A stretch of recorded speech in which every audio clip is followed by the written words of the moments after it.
प्यारे बच्चों, आज हम इकाई 9 इलेक्ट्रॉनिक युक्तियों में एक बहुत महत्वपूर्ण टॉपिक का अध्ययन करने जा रहे हैं। उसका नाम है दिष्टीकरण, रेक्टिफिकेशन।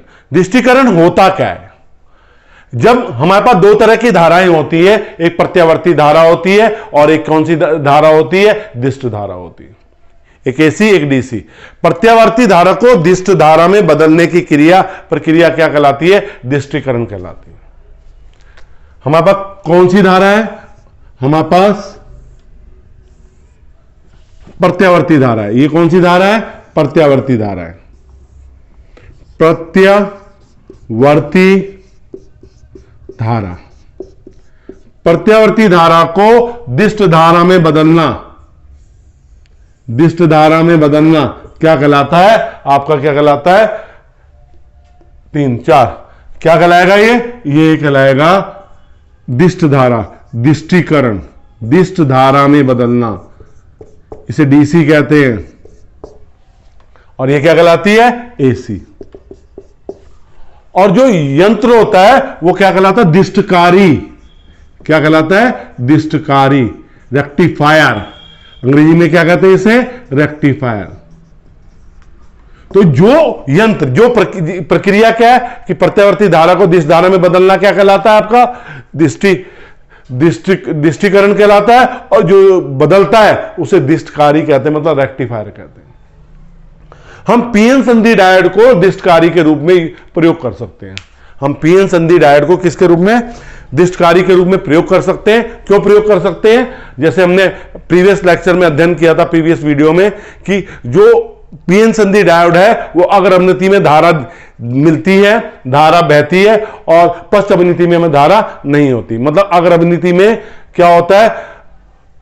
चालन होता है, और पश्च अवनति में चालन नहीं होता है।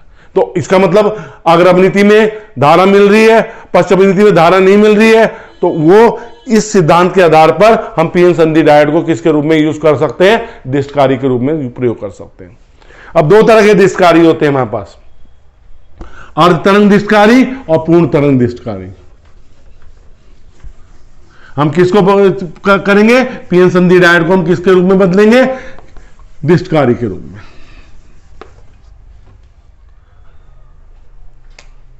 अर्ध तरंग दिष्टकारी के रूप में,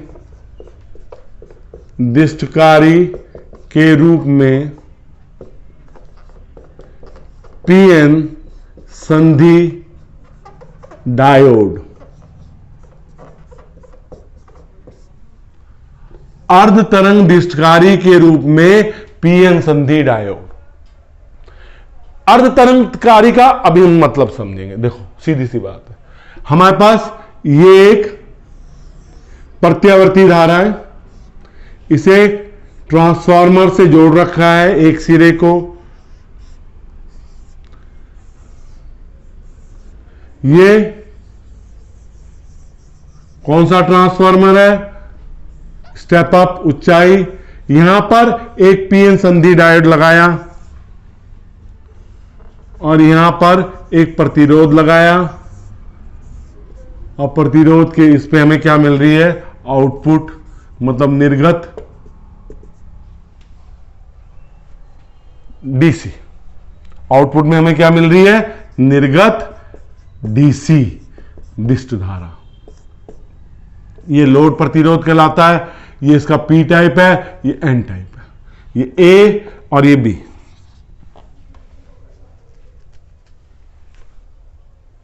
और ये आपकी एसी है, प्रत्यावर्ती धारा आपको दे रहे हैं। अब मुझे एक चीज आप ये बताइए, हमने कितने डायोड इसमें यूज करे हैं? एक डायोड। कितना डायोड यूज करे?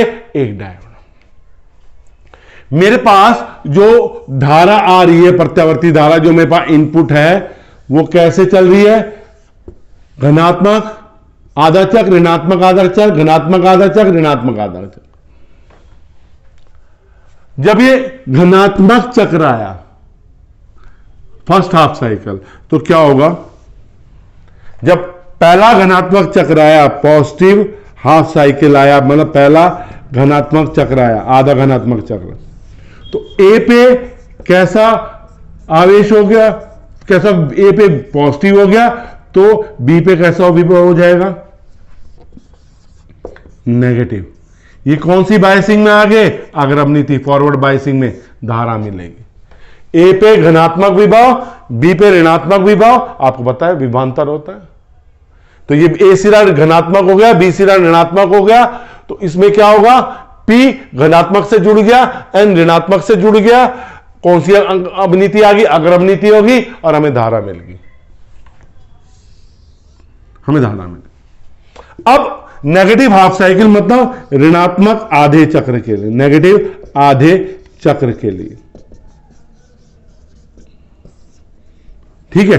तो अब जब ऋणात्मक चक्र आया तो यहां पे ध्रुवता चेंज होगी, ए पे अब कौन सा विभव हो गया, ऋणात्मक विभव, और बी पे कैसा विभव हो गया, धनात्मक विभव आ गया। ये किस में आ गया, रिवर्स बायसिंग, मतलब पश्च अभिनीति में आ गया, हमें धारा नहीं मिलेगी। तो हमें इस ऋणात्मक चक्र में धारा नहीं मिली, फिर तो क्यों हुआ ऐसा, ए पे ऋणात्मक विभव है, बी पे धनात्मक विभव है, पी किससे जुड़ गया, ऋणात्मक विभव से, एन किससे जुड़ गया, धनात्मक विभव से, कौन सी अभिनीति आ गई, पश्च अभिनीति, और पश्च अभिनीति में हमें धारा नहीं मिलती, तो ये निवेशी है, और ये हमारे पास क्या है, निर्गत। तो ऋणात्मक चक्र में हमें धारा नहीं मिली, फिर धनात्मक चक्र आया, फिर धारा मिली, फिर ऋणात्मक चक्र में धारा नहीं मिली, तो आधे चक्र में हमें धारा मिल रही है, और आधे चक्र में धारा में नहीं मिल रही है। ये प्रक्रिया बार बार चलती है। इस तरह हमें आधे चक्र में धारा मिलती है, आधा भाग ही निर्गत के रूप में, निर्गत वोल्टता के रूप में मिलता है, निर्गत दिश धारा के रूप में मिलता है, आधा भाग नहीं मिलता, इसलिए इसे अर्ध तरंग दिष्टकारी कहते हैं। मतलब जब हमारे पास धनात्मक चक्र था तो ए पे धनात्मक विभव, बी पे ऋणात्मक विभव, पी पॉजिटिव से जुड़ गया, नेगेटिव से कौन सी अभिनीति आई, अग्रमनीति, धारा मिल गई, धारा मिल गई। जब नेगेटिव आधा चक्र आया तो ए पे ऋणात्मक विभव हो गया, बी पे धनात्मक विभव हो गया, और विभवांतर इस कारण क्या हुआ, ये किस में आ गई, पश्च अभिनीति में आ गया, और हमें धारा नहीं मिली। तो आधे समय धारा मिलती है, आधे समय धारा नहीं मिलती है, इसलिए इसे क्या कहते हैं, अर्ध तरंग दिष्टकारी। कौन सा तरंग दिष्टकारी, अर्ध तरंग दिष्टकारी। अब हम पूर्ण तरंग दिष्टकारी के रूप में पीएन संधि डायोड को यूज करेंगे, पर पूर्ण तरंग दिष्टकारी के रूप में प्रयोग करने के लिए हम क्या करेंगे, हमें पास कितने डायोड होने चाहिए, 2 डायोड होने चाहिए।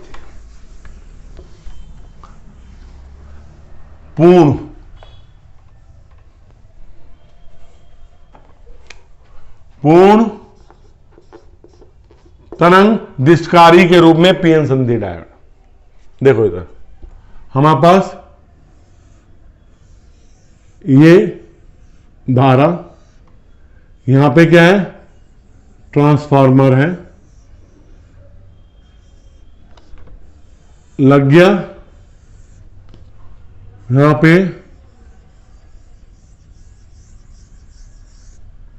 यहां पे जो हम ट्रांसफार्मर यूज करते हैं वो केंद्र निष्कास ट्रांसफार्मर होता है। कौन सा ट्रांसफार्मर है ये, केंद्र निष्कास ट्रांसफार्मर। और नहीं, ट्रांसफार्मर में 2 तारें निकलती हैं, इसमें कितनी निकलती है, 3 तारें निकलती हैं। कितनी तारें निकलती है, 3। इसे सेंट्रल टेप ट्रांसफार्मर भी कहते हैं। ये देखो, ये ए सिरा, ये बी सिरा, और ये सी सिरा। सी सिरा हमेशा 0 विभव पे रहेगा। यहां पे हम 2 पीएन संधि डायोड को यूज कर रहे हैं। किनको यूज कर रहे हैं, 2 पीएन संधि डायोड को यूज कर रहे हैं, और ये सेंट्रल, ये टच नहीं कर रहा है। यहां पे हमारा क्या है, लोड प्रतिरोध है। कौन सा प्रतिरोध है, लोड प्रतिरोध है। और यहां पे आपको क्या मिलेगी, यहां पे आपको आउटपुट मतलब निर्गत डीसी।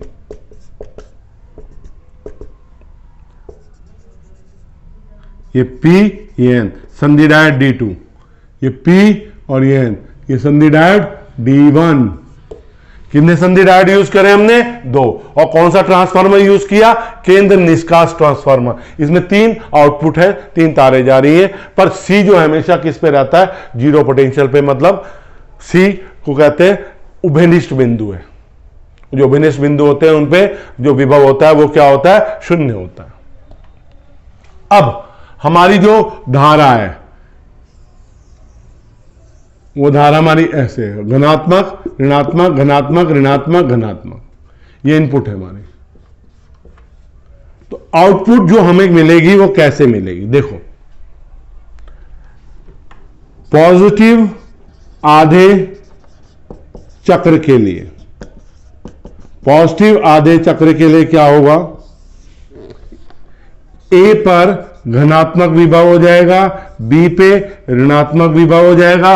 जब ए पे धनात्मक विभव होगा, पी इसका धनात्मक से जुड़ गया, इसका पी ऋणात्मक से जुड़ गया, ये पश्च अभिनीति में आ गया। और सर्किट कैसे कंप्लीट होगा? देखो इधर से, ये देखो मेरे हाथ को देखो, ऐसे लोड प्रतिरोध से होके सी की रेस्पेक्ट में, सी की रेस्पेक्ट में क्या हुआ? परिपथ पूरा हुआ। ए पे धनात्मक विभव हो गया तो पी धनात्मक से जुड़ गया, एन किससे जुड़ गया? शून्य विभव से। तो इस तरह हमारा ये D1 डायोड किस में आ गया? फॉरवर्ड बायसिंग में आ गया। और D2 डायोड किस में आ गया? रिवर्स बायसिंग में आ गया, पश्च अभिनीति में आ गया। ये धारा देगा, ये धारा नहीं देगा। तो हमें धनात्मक आधे चक्र में धारा किसके कारण मिली? डायोड D1 के कारण मिली। नेगेटिव आधे चक्र के लिए, नेगेटिव आधे चक्र के लिए क्या होगा? ए पे ऋणात्मक विभव आ जाएगा और बी पे क्या आ जाएगा? धनात्मक विभव आ जाएगा। जब ए पे ऋणात्मक विभव आएगा, पी ऋणात्मक विभव से जुड़ेगा तो ये किस में आ जाएगा? रिवर्स पश्च अभिनीति में आ जाएगा। इसका पी धनात्मक विभव से जुड़ेगा और इस तरह सी की रेस्पेक्ट में इसका परिपथ पूर्ण हो जाएगा। तो इसमें D1 किस में आ गया? पश्च अभिनीति में आ गया। और D2 किस में आ गया? अग्र अभिनीति में आ गया। अग्र अभिनीति में धारा देगा, ये धारा नहीं देगा। तो ऋणात्मक आधे चक्र के लिए हमें धारा किससे मिली? D2 से मिली। फिर धनात्मक चक्र से किससे मिलेगी? D1 से। फिर ऋणात्मक चक्र से D2 से। तो इस तरह आपको धारा मिलेगी। बाकी आउटपुट है ये आपकी, बाकी धारा नहीं मिलेगी। तो इनपुट में जब आप लगा रहे हैं, आपतित वोल्टा लगा रहे हैं, तो आपको लगातार धारा मिल रही है, दिष्ट धारा। तो इसलिए इसे कहते हैं एक ही दिशा में बहती है दिष्ट धारा। एक बार D1 के कारण, फिर D2, फिर D1, फिर D2, फिर D1। धनात्मक आधे चक्र में एक डायोड अग्रभनीति में होगा, ऋणात्मक आधे चक्र में दूसरा डायोड अग्रभनीति में होगा और वो डायोड पश्च अभिनीति में चला जाएगा। तो आपको क्या करेगी? ये प्रक्रिया लगातार दोहराई जाएगी, चलती रहेगी। इसमें निवेशी वोल्टा के साथ अर्ध चक्रों के रूप में आपको धारा मिलेगी, एक ही दिशा में बह रही है। इस तरह इस प्रक्रिया को कहते हैं पूर्ण तरंग दिष्टिकरण कहते हैं, पूर्ण तरंग दिष्टिकरण। बच्चों ये टॉपिक बहुत इंपॉर्टेंट है। मैंने बिगिनिंग में कहा था पेपर में आने की संभावना इसकी बहुत ज्यादा रहती है। तो आपको सीधा सीधा बताना है दिष्टिकरण क्या है, प्रत्यावर्ती धारा को दिष्ट धारा में बदलना। पीएन संधि डायोड को हम अर्ध तरंग दिष्टकारी के रूप में भी यूज कर रहे हैं और पूर्ण तरंग दिष्टकारी के रूप में भी यूज कर रहे हैं। बेटा अगर मेरा समझाना आपको समझ में आ रहा है तो मैं वीडियो को लाइक जरूर कीजिए, शेयर भी कीजिए उन बच्चों तक जिन बच्चों तक वीडियो नहीं पहुंची है। और सब्सक्राइब नहीं किया तो चैनल को सब्सक्राइब जरूर कीजिए। आगे आने वाली वीडियो बहुत इंपॉर्टेंट होगी क्योंकि बोर्ड से कंसर्न होंगी वो, और सिलेबस में अब एक वीडियो ही बची है तो वो वीडियो भी जल्द डाल दी जाएगी और आपका संपूर्ण सामग्री जो थ्योरी की है वो आपको उपलब्ध हो जाएगी। आप इसे देखिए, समझिए और अच्छा लगे तो शेयर कीजिए। धन्यवाद।